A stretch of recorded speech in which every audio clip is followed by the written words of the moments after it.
All right. Hello and welcome to another edition of uh, Local African Tutor, our tutorials. Today I'm going to be talking about the concept of molecule. I'm going to be telling you what molecule is. I'm going to use some illustrations and make it very easy for you to understand what molecule is. Molecule. Molecule.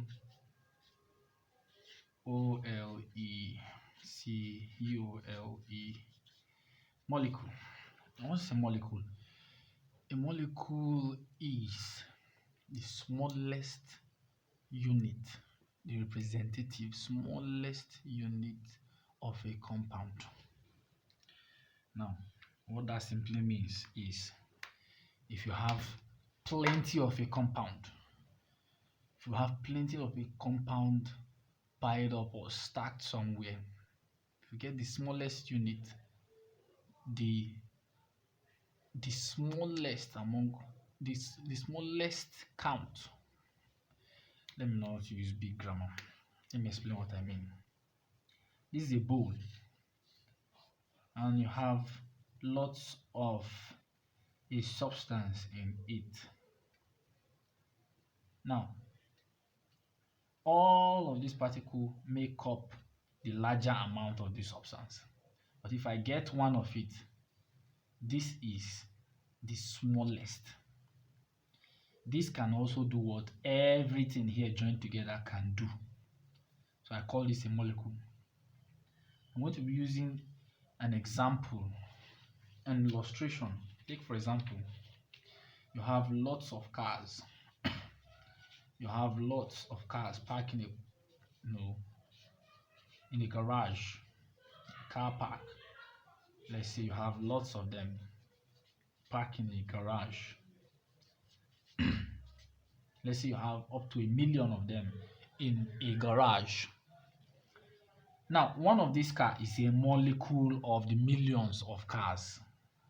It's one molecule of the millions of cars. Two of it will be two molecules of the millions of cars.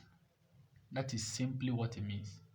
Now, where people get this wrong is, let's say I take one of these cars. I don't know whether you are getting this. Let's say I take one of these cars and I break it down.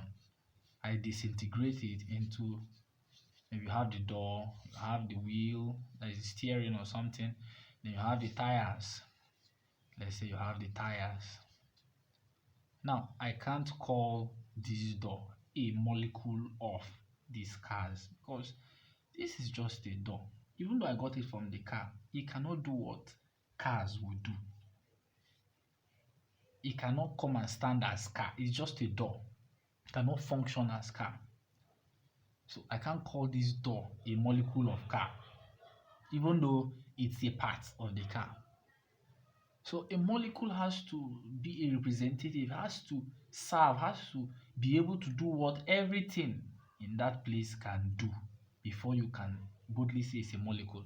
If we bring this down to chemistry, let's say I have a bowl of water. Water, we all know the formula of water is H2O. It simply means that in this bowl of water, I have billions, trillions, and I don't know what other big word we will use of H2O. I have lots of them in it. One of these is a molecule of water. Two of it will now be two molecules.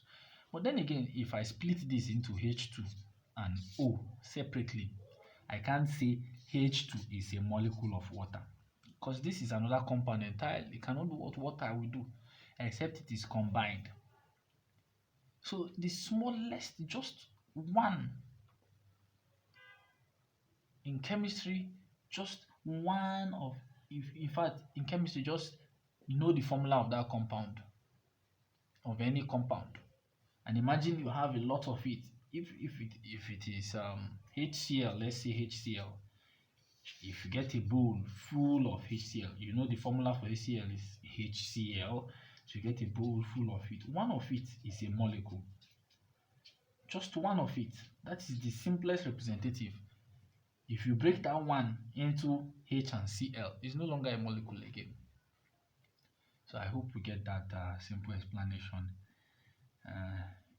So if you have any question, please drop it in the comment section below. And if you want me to, if you have particular requests, you can also drop it in the comment section below. I'm going to look at it and I'm going to do a video on that. All right, I hope we understand this.